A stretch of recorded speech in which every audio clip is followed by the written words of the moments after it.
নিষেধাজ্ঞা অমান্য করে ভোলার তেঁতুলিয়া নদীতে চলছে বালু উত্তোলন। বেড়েছে ভাঙনের তীব্রতাও। নদীগর্ভে বসতঘর আর ফসলি জমি হারিয়ে এরই মধ্যে নিঃস্ব অনেক পরিবার। এদিকে জেলা প্রশাসন বলছেন, এমন অভিযানে ড্রেজার ও বাল্কহেড জব্দ হলেও কিছুতেই থামছে না বালু খেকোদের দৌরাত্ম্য। এ বিষয়ে আইনের কঠোর প্রয়োগ চান ভুক্তভোগীরা। ফোটানোর ঝামেলা ছাড়াই নিরাপদ পানির জন্য ঘরে আনুন পিওরিট। কল করুন 16627।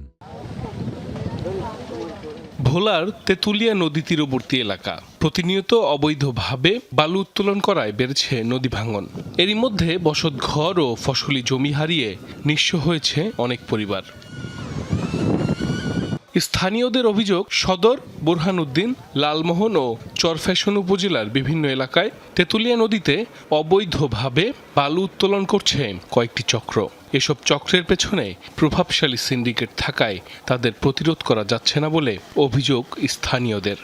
বালিকার ভাঙতেছে, বালিকার কারণ বেশি ক্ষতি হয়েছে।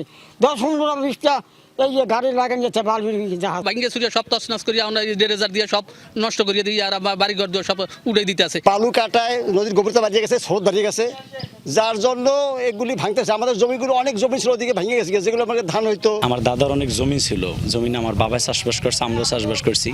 নদীতে আমাদের ভেঙে জমিটা নিয়ে গেছে নদীর মাঝে। জেলা প্রশাসক জানান, এরই মধ্যে কয়েকটি ড্রেজার ও বাল্কহেড জব্দ করা হয়েছে।